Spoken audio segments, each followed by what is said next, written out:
The road to the White House will have to go through a handful of battleground states. Rita Garcia is at our touch screen with more on that. Hi there, Rita. Yeah, I'm certainly watching all of them. Of course, we are talking about the swing states. We've been focusing a lot on Florida. Notice 29 electoral votes. It's also red, but I'm going to go ahead and change it back to blue because if you remember, in 2008 and then again later on in 2012, President Obama is actually the one who took that swing state. So all of these are crucial, including Ohio right here, which I'll go ahead and color blue, but you know, it could change. At this point, we got to check in with our Roundup panel. Jose is standing by with that. Thanks a lot, Rita. You know, joining us this morning to discuss the battleground states is our Roundup panel. We're talking about Democratic strategist Mustafa Tameez in the middle, Republican strategist and political analyst Jacquie Baly to my right, and political analyst Dallas Jones. You know, let's start with Pennsylvania. You're going to show us something on the map with Pennsylvania right now and how it is progressing. I know you had touched on Florida. Absolutely, and I just touched Pennsylvania for you, so let me give you some fun facts about it. There are 20 electoral votes at stake. Remember, you need 270 out of the 538. Right here, Clinton with a 1.9%, and then we got 2012, Obama won. So at this point, it was a blue state, but things could change, Jose. So does it look like it's going to change? Well, I know Donald Trump has been campaigning quite heavily in Pennsylvania, more so than you see a Republican candidate. I think that it will be tighter, but I don't know if it's actually going to swing in his direction, pun intended. I think Hillary is going to win that state because of the demographics, but I do think it's going to be very, very close. She's kind of giving it to the Democrats. We're taking it. But the interesting thing about Pennsylvania is going to be that there's not a tradition of early voting, so it's all election day voting. So we're likely to see long lines in Pennsylvania all day long, and the returns are likely to come in late in the evening. I think it's a little too little too late. You know, it would take a real force to shift that. I think it's going to be close. But I mean, look, we're dealing with an election where even here in Texas, that it'll show you within 3 points Hillary Clinton of winning the state. Is that actually going to happen? Probably not. And I think Pennsylvania is one of those states that we like to talk about, but it's going to be safe in the blue column. Another state a lot of folks looking at, North Carolina. Rita, you have some information on that state too. Yeah, typically voted blue since 1992, just to add to that, Dallas.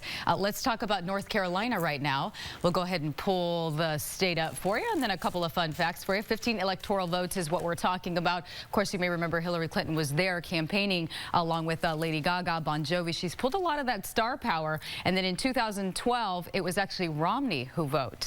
Jose. Yeah, I think Trump's going to prevail in North Carolina. Remember, one of the things on their ballot is the bathroom ordinance. So you have a lot of people charged up about that. They're coming to the polls.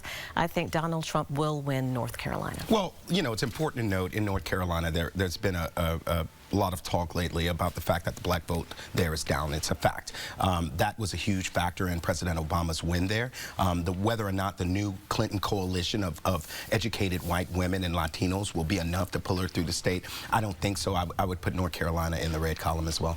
Well, I think what you're likely to see is a surge in young voters, and President Obama has done a number of rallies on college campuses, and I think young voters are going to overperform expectation, and so it's competitive. I'm not sure where it's going to go, but it's going to be competitive to the wire. Okay, another big state is Michigan. Rita, you have information on Michigan as well. Yeah, exactly. So you may remember Hillary Clinton ended things in Pennsylvania. Well, this is where Donald Trump pretty much ended things.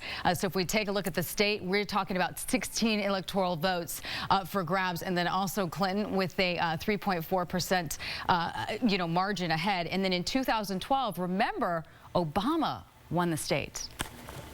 Will the Democrats take it again? Yes. Jumping the gun. Yes.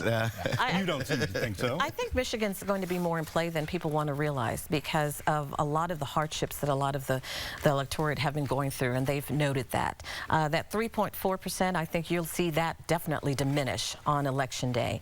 You have a lot of blue-collar workers who are going to come out for Donald Trump. Yeah, look, and again, Michigan's another state where there's not a lot of early voting history, so it is all Election Day voting. But the auto industry was saved by President Obama. So yeah, there are a lot of blue-collar voters that thank President Obama for coming in and saving the auto industry.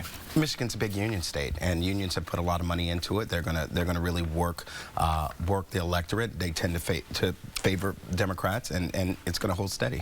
Now, Mustafa, you mentioned several times Election Day voting only in several states. How important is that in the overall campaign? Well, I think it's also going to be how we watch election night, right? So there's certain states like Florida where 5 million plus people have voted early generally those results are going to come in around Much earlier. 7:30, 8 o'clock. Yeah. Versus in states like Michigan and Pennsylvania, where it's only election day voting, returns aren't going to be until 9:30. So, especially Michigan, which is Central Time, we're not going to know the numbers in Michigan and Houston until probably like 10 o'clock at night. And that's why I told everyone, once again, look for Florida. If Trump does not win in Florida, it's going to be an early night. It's going to be a late night for us here in the news department, though. Thank you so very much, and I know you'll be with us in our next hour as well. Thank you. Thank you. Thank you.